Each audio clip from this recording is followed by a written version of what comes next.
Ah, olá, terceiro ano, voltando agora para continuar aquela nossa aula, vamos para a segunda aula.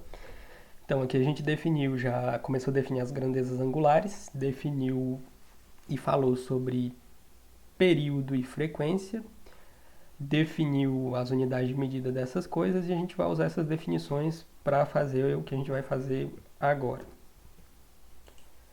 Então, vamos lá. Algumas equações que resultam disso. Então, do movimento uniforme, a gente sabe o quê? Que a equação horária da posição é essa, vulgarmente chamada de só sorvete. Né? A galera decora ela assim. Então você pode usar isso aí, esse mnemônico, para lembrar disso, mas essa aqui é a equação horária da posição.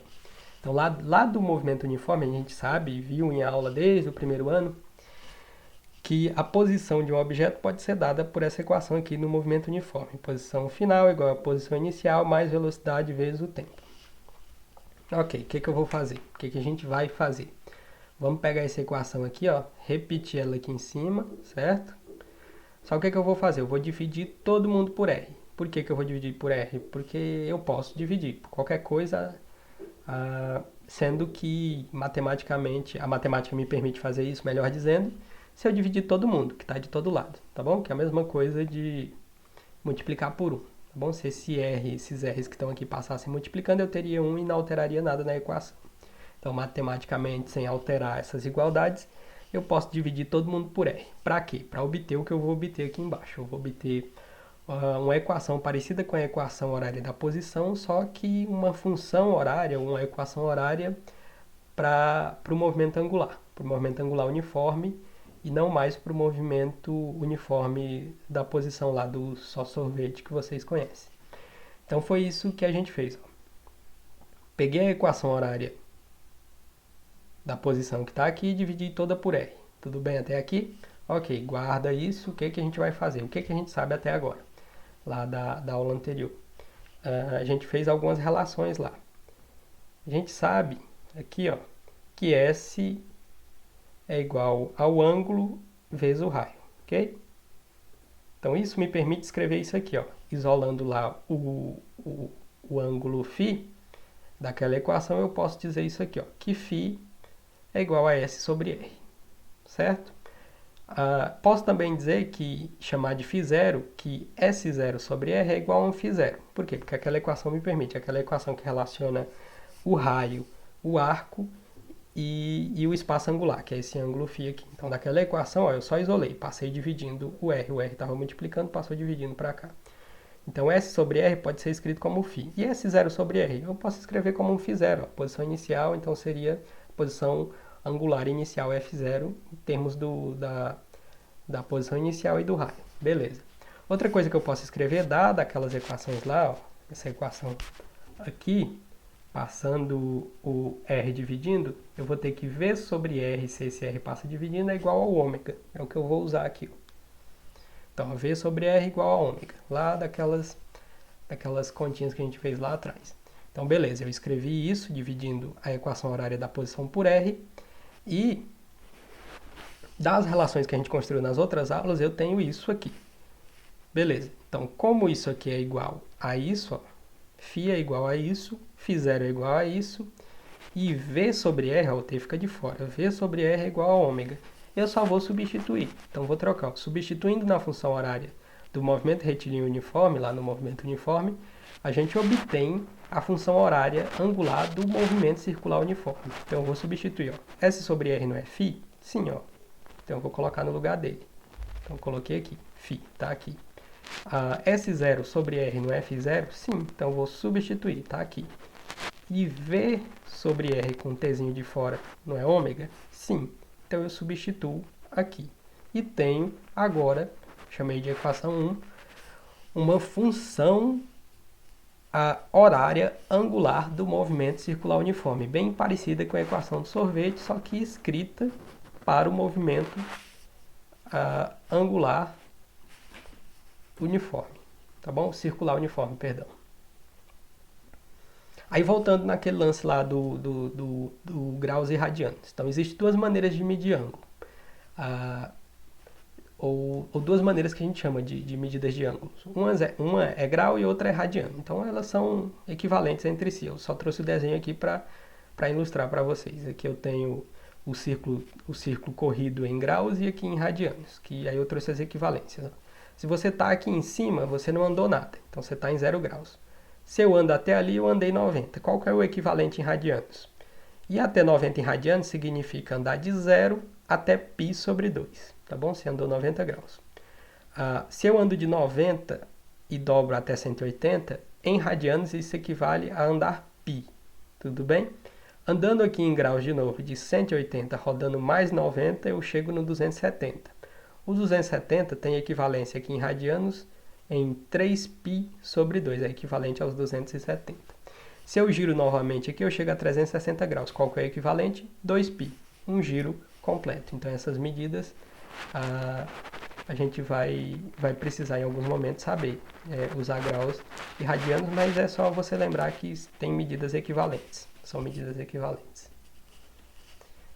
Algumas outras relações que aparecem. Então, olhando para isso aqui, para o giro no círculo aqui em radianos, a gente pode construir algumas coisas. Por exemplo, quando um móvel qualquer completa uma volta, se o móvel completou uma volta, ele fez o quê? Se ele sair daqui e vai até aqui, 2π, certo? Então, tá assim.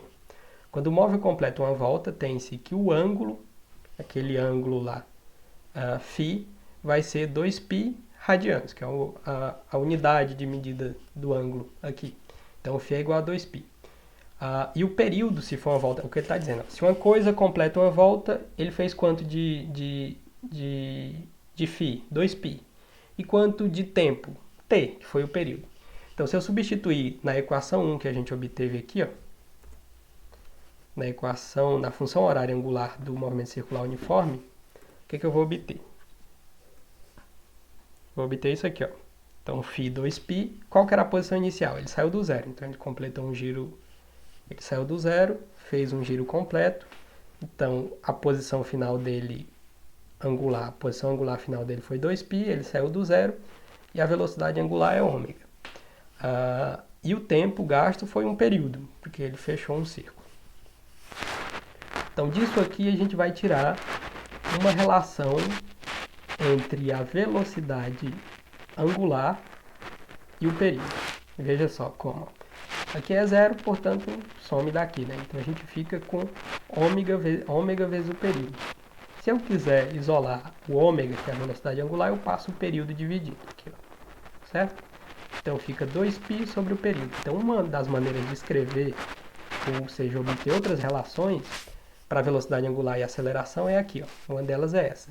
Então, outra maneira de escrever a velocidade angular é assim, 2π sobre o período. Então, se eu quero obter a velocidade angular, eu pego 2π, o π você sabe o valor, e divido, preciso só do período, certo? Só que aí você sabe também que período é o inverso da frequência. Então, se eu colocar aqui 1 sobre f, aí você vai ter uma divisão de uma fração, vai multiplicar por f sobre 1, você vai chegar nessa outra relação. Então, você tem três maneiras de representar a velocidade angular. Ela pode ser escrita em termos da velocidade linear, pode ser escrita em termos do período e em termos da frequência. As três maneiras são úteis para você resolver problemas. Tudo bem? Então, aqui está duas das relações que são úteis para você ir nos seus exercícios. Beleza. Então, como se trata de um movimento circular uniforme, isso que a gente está estudando, aí a gente precisa dizer algumas coisas sobre a aceleração. Como esse movimento é circular uniforme, a aceleração existente é apenas a aceleração que a gente chama de aceleração centrípeta, que aponta para o centro, tá bom? A gente tem uma aceleração que tem aponta para o centro do movimento, desse círculo que é formado. Então, como o movimento é um movimento circular uniforme, a aceleração existente é apenas a aceleração centrípeta, a gente usa um Azinho e um C, certo? Cujo módulo pode ser expresso em função do módulo da velocidade linear Vzinho e da velocidade angular ômega. Então, se eu pegar o módulo dela, da aceleração centrípeta, que é o AC, eu só tiro o vetor para chamar de módulo e tiro dali de dentro, isso aqui é o módulo, ou seja, o valor. Então, o módulo da aceleração centrípeta pode ser escrito como a velocidade ao quadrado dividido pelo raio. Então, se eu substituo aquela primeira relação que eu obtive lá na outra aula, onde ômega pode ser escrito, perdão, como a velocidade pode ser escrito como ômega vezes R, eu substituo no lugar do V, ômega vezes R, aqui ó, ômega vezes R, tudo bem? Aí vai ficar ômega ao quadrado vezes R ao quadrado. Corta um dos R's com R aqui, sobra essa expressão, ômega quadrado vezes R. Então essas expressões vão ser importantes para a gente resolver alguns problemas aqui para frente. Ficou um pouco, talvez, matemático demais, mas a gente vai fazer alguns exemplos em algumas próximas aulas. Para encerrar, eu vou deixar uns exercícios de fixação, tá lá no livro, no material de vocês, no livro. Você vai na página 289, é para fazer apenas o 1, 2 e 3, da frente a 5 do livro texto de vocês. Então, beleza? Dicas para vocês, bons estudos, fiquem em casa, Colégio Master, esse é o caminho. Obrigado pela atenção e até a próxima.